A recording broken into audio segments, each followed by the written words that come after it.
When we build bridges, we engineer them to withstand hurricanes. Yet, when we design governments, we often write rules assuming the people in charge will be honest. A functional state architecture has to start from the opposite premise. It must work perfectly, even when operated by the most self-interested, corrupt actors imaginable. Look at the standard model of modern democracy. You have the executive, the legislative, and the judicial branches. They are supposed to sit in a perfect equilateral triangle, keeping each other in check. In practice, there is a systemic point of failure. The executive branch naturally accumulates influence.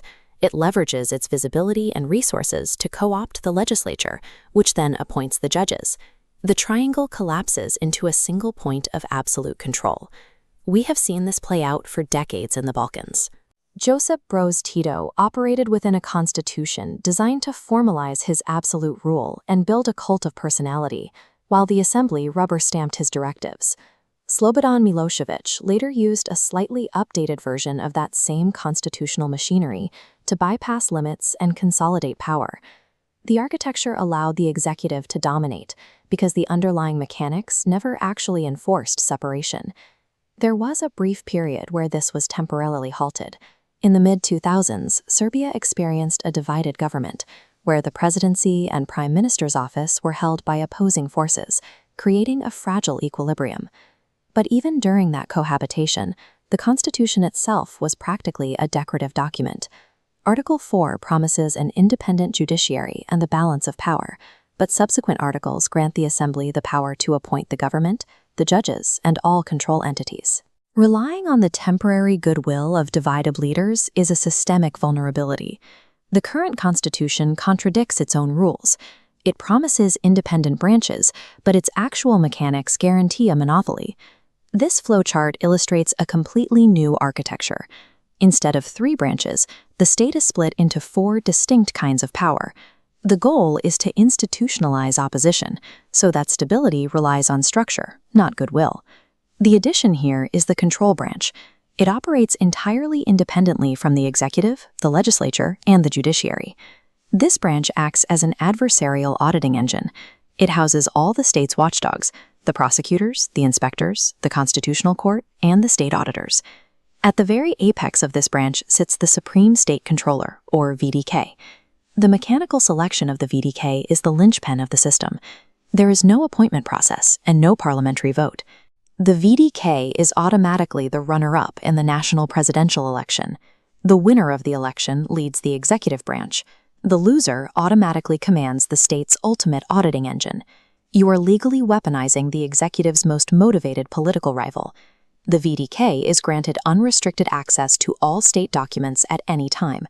They have the authority to appoint a special prosecutor whose sole permanent job is to investigate the current and former president for corruption, with no statute of limitations. But the VDK cannot become a tyrant. They have zero executive authority and no judicial power. They cannot pass laws or issue verdicts. They can only audit data and trigger legal proceedings in the courts. If the president tries to steal, the VDK has every political incentive to catch them. If the VDK fabricates charges, independent courts will throw them out, damaging the VDK's own credibility. This fourth branch harnesses the natural adversarial nature of politics. It takes the desire to ruin an opponent and turns it into a mechanical engine for absolute state transparency. This entire architecture relies on the courts being truly independent. In the traditional system, judicial appointments are inherently political. A legislative majority votes them in, creating an immediate patron-client relationship between the judge and the politicians who gave them the job. To break that link, judges are selected through Iterative Consensus, a mathematical gauntlet of adversarial branches. It starts with the Supreme Court proposing 15 expert candidates. Next, the legislative chamber eliminates 2.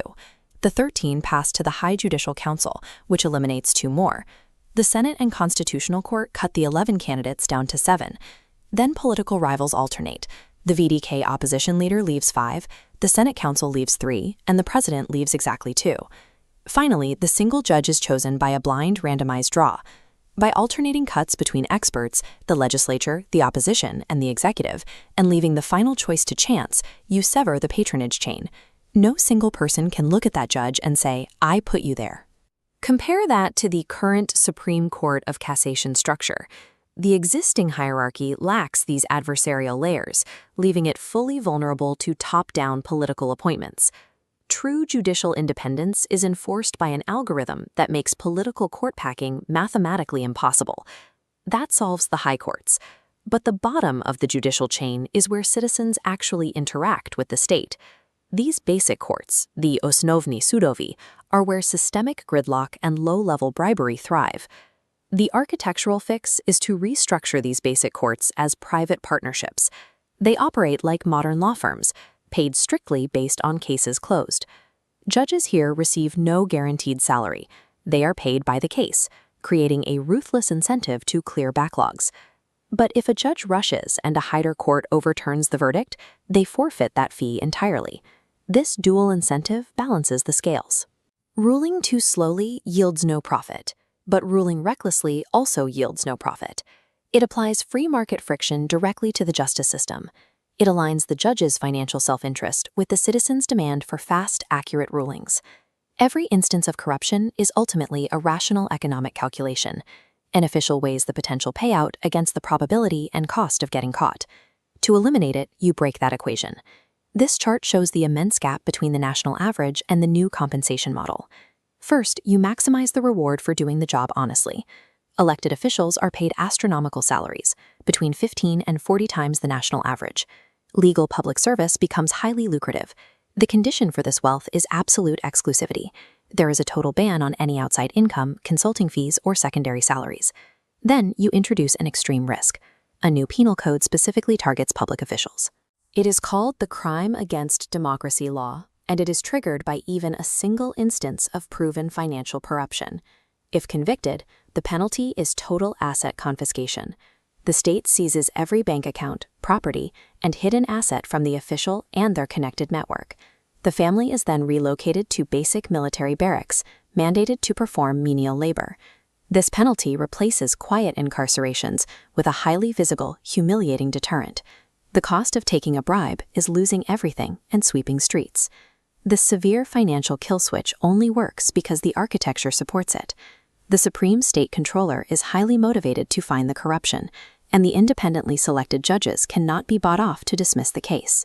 By pairing an ultimate financial deterrent with a watchdog branch designed specifically to hate the executive, you mathematically force politicians to govern well. You stop asking people to be good and start building a system that works even when they are bad.